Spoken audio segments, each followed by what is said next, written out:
As we welcome in NFL Hall of Famer, three-time Super Bowl champion, former Washington Redskins head coach, NASCAR three-time Sprint Cup champion. Wow, you have a long resume. Joe Gibbs. It's great to see you, Coach. It's great to be here, Hannah. I appreciate you having me on. Well, we love having you. We want to get to these fantastic books that you've written in just a bit, but I'd love to know your impressions of RG3 and what impact you think you'll have on the Redskins. I got to tell you, my impression, everybody's excited. I'm the biggest Redskin fan in the world. I'm around the Redskins all the time, people there in the community. Everybody's fired up about it. What I like about RG3 is kind of the way he handles himself.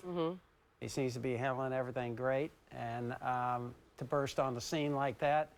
And he's a fantastic athlete. Everybody there's extremely excited. I'm fired up that management there, Bruce, Dan, Mike, everybody kind of went after him and did what they did it takes to get somebody like that. Because really, they're in a division with great quarterbacks. All three of those teams, Vic, Manning, Romo.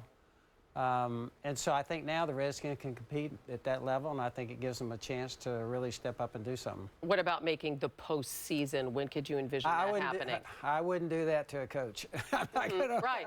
I'm not going to predict anything, but you know, I think that's what they would like to do for sure, Mike and all the guys there. So I think, you know, we're all excited, and I think, you know, we got the right people leading the team right now, and I think they've made some good decisions, this being a big one.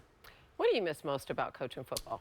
Most, to be quite truthful, it's the late night meetings and the coaching staff back there, 2 o'clock in the morning, arguing over stuff, the relationships that you have. And I think the relationships with the players, it is fun to be around those people. It's highly competitive. I have a similar type thing now with NASCAR, and I got both my sons in it, so I love that. And I think it is relationships are kind of what you miss. And, of course, on that side of it, I was the technical person, helped design the offenses, call plays. Right now with NASCAR, it's more of keeping the sponsors happy and picking the right people. Yeah, I want to talk about that a little bit, about your racing team, because you had one of the great young racers ever in stock car history in Joey Logano, and he said this was a critical year for him. He did win, but he is 18th right now in the standings. Will he be back with Joe Gibbs? I think everything right now is up in the air with Joey. We want to re-sign Joey. We're trying to do that. But he's got other options, too. So I think you can probably say that everything's up in the air there. We'd love to keep him, sign Joey when he's 16.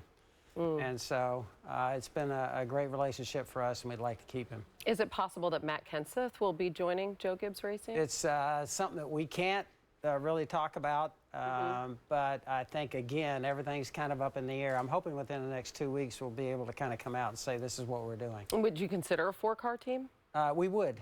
We have for about the last 4 years, but it's so hard to put together the right driver, the right sponsor, and it's tough. So far, we've kind of chosen to stay 3 cars with all the resources we got focused on 3 cars.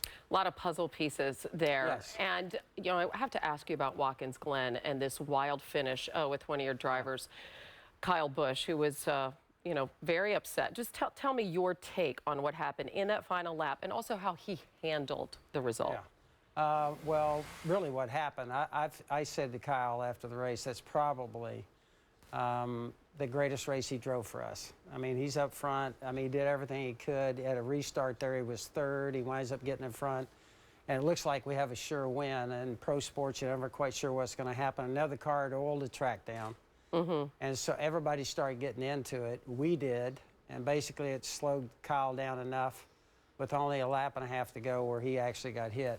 And right by Brad Keselowski. Right? Yeah, and I think what happened afterwards, I think Kyle was extremely upset. We all were.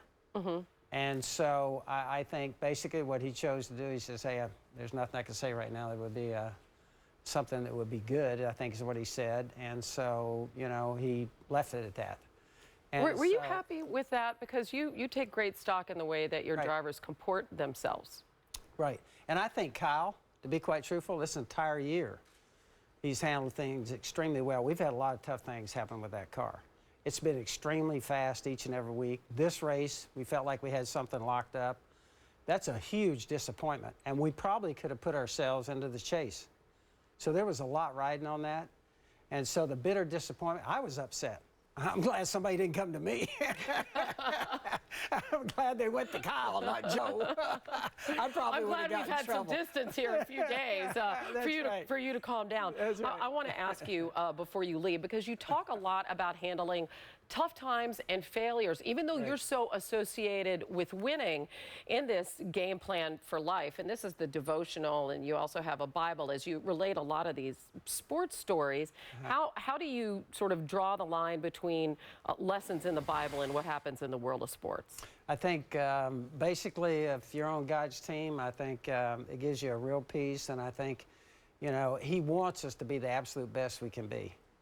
And so in my case, it was coaching or owning a race team, and I love the fact that I am on His team. And basically what we did in the first book 3 years ago is lay out, you know, what's life? And I tell people, what's life? And I answer that, life's a game. You and I are the players, and we're playing the biggest game of all. God's our head coach, and so that book kind of related to the fact that we have a game plan left for us, the Bible.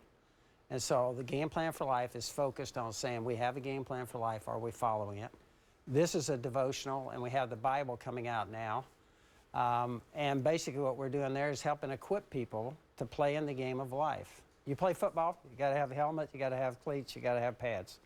You play the game of life, you got to be equipped. And this is a tool that we think could help people. That's 40 different situations there that I got into where I was struggling playing the game of life.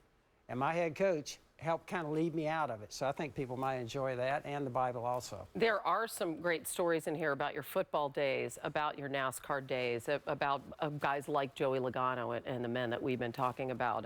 So it's really interesting. It's a lot of hard work on, I don't know where you find the time, but congratulations on your books and your success in NASCAR. And it's just great to see you again, Coach. Thank you. I enjoyed being here, and thank you for the invite.